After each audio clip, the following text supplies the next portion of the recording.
Can I have surgery for under eye wrinkles? Many people come into my office and show me how pulling the skin under their eyes outward results in the skin looking smoother. They ask, "Can you do this, doctor?" I show them with a mirror how the areas around their eyes become distorted and the level of tension that they're using with their fingers cannot be sustained long term with surgery. Nonetheless, surgery to address under-eye wrinkles is still very commonly performed, and the complications of this approach can be quite significant. I'll discuss how I address under-eye wrinkles in my practice. I'm Dr. Amiya Prasad. I'm a board-certified cosmetic surgeon and fellowship-trained oculofacial, plastic, and reconstructive surgeon. I've been in practice in Manhattan and Long Island for over 20 years.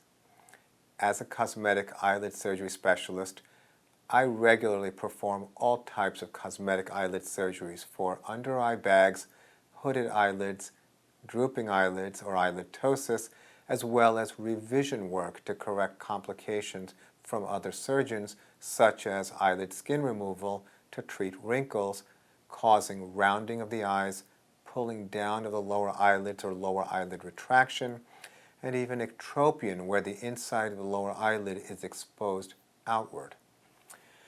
A common misconception is that wrinkles under the eyes are caused by excess skin.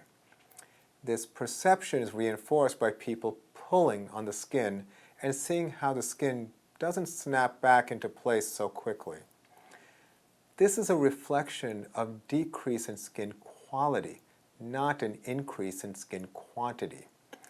The eyelid skin is the thinnest skin in the body at about 0.5 millimeter. A simple concept to remember is that this very thin skin has limited tolerance for overly aggressive treatment. In addition to the skin quality, the appearance of the eyelid skin is also affected by the tension of the lower eyelid. The lower eyelid is like a suspension bridge, and a particularly important point of support is a structure called the lateral canthal tendon. If for any reason there is laxity of this tendon, the eyelid margin can sag and the skin can appear loose and redundant. Laxity of the lateral canthal tendon is typically seen with aging.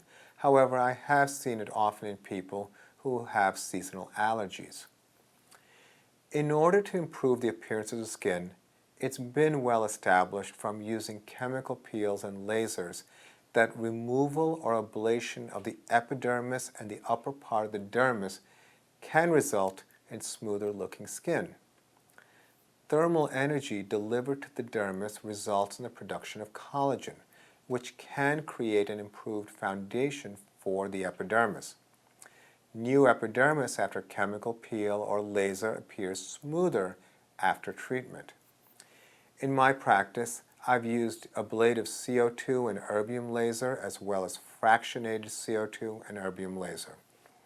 The challenge has always been to be able to perform a procedure for under-eye wrinkles without the typical 1-week downtime. With this in mind, I've been using a long-pulsed erbium fractionated laser, which we refer to as the smooth eye procedure. This procedure is performed in my exam room with only topical anesthetic and takes only a few minutes to perform. The patient has no downtime and comes in for about 3 sessions. Each session is about 1 month apart. If a patient has a crepey, very thin quality to the eyelid skin, I often use PRP to help the skin be able to tolerate any laser procedure better. I feel that if the thin eyelid skin is weak, it should be prepared in order to respond effectively to any laser procedure. I refer to this as skin rehab. If a patient has darker skin and is not a candidate for laser, I use radiofrequency technology to induce collagen remodeling instead of laser. Many times, people with thin lower eyelid skin also have wrinkles around the eyes like crow's feet lines.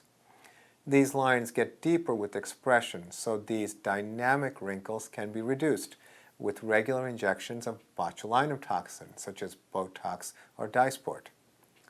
Topical skincare, such as the use of retinols and moisturizers with some active ingredients, can be beneficial for ongoing maintenance. This appearance and behavior of lower eyelid skin is often seen with other changes, such as the prolapse of lower eyelid fat pockets. In order to address puffy under-eye bags, a surgical procedure called lower eyelid blepharoplasty is indicated. The most common approach to addressing under-eye bag surgery is a procedure called transcutaneous blepharoplasty. During a transcutaneous blepharoplasty, an incision is made just below the eyelashes, and the skin and muscle are elevated and separated so the fat-causing eye bags can be addressed. Typically, eyelid skin is trimmed and sutured in an effort to tighten the skin.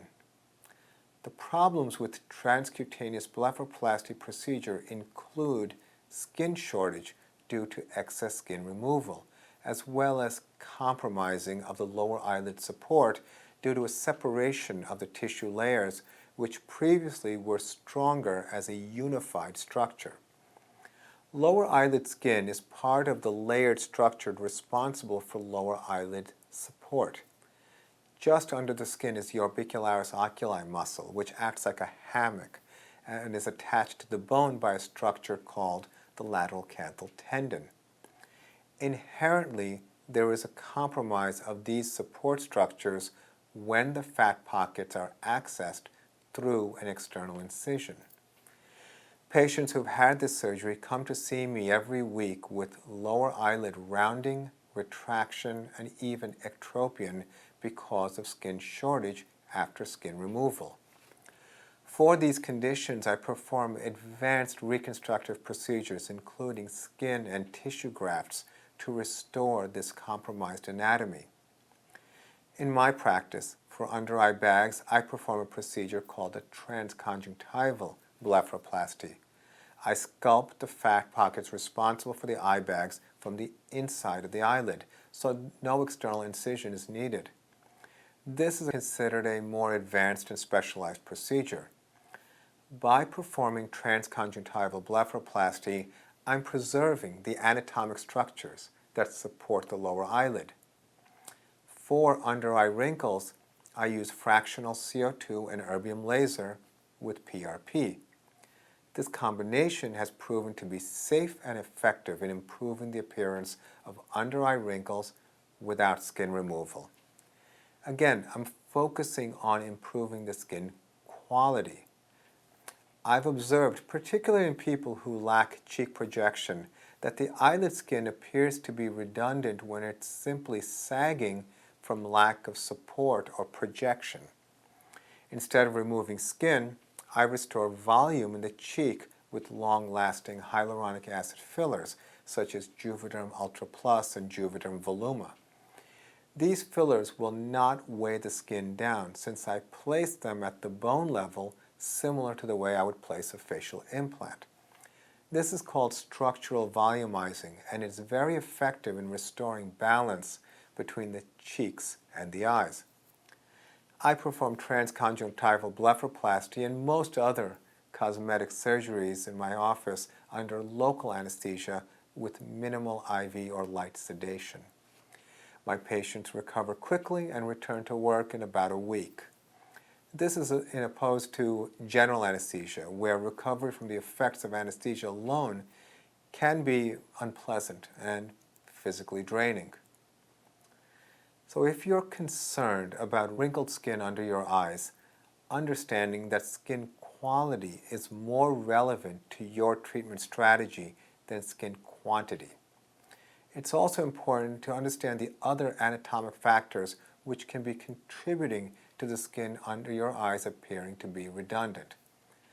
I cannot stress enough the importance of recognizing the delicate structure of the eyelid skin to avoid overly aggressive procedures which can make the skin look worse and even compromise the integrity of the lower eyelid. Although you can get away with a limited skin removal, such as a skin pinch procedure, the underlying qualitative issues are more important in my experience.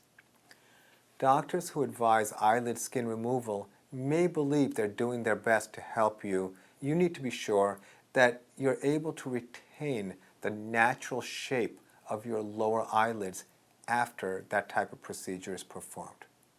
I hope you found this information helpful. Thank you for your question.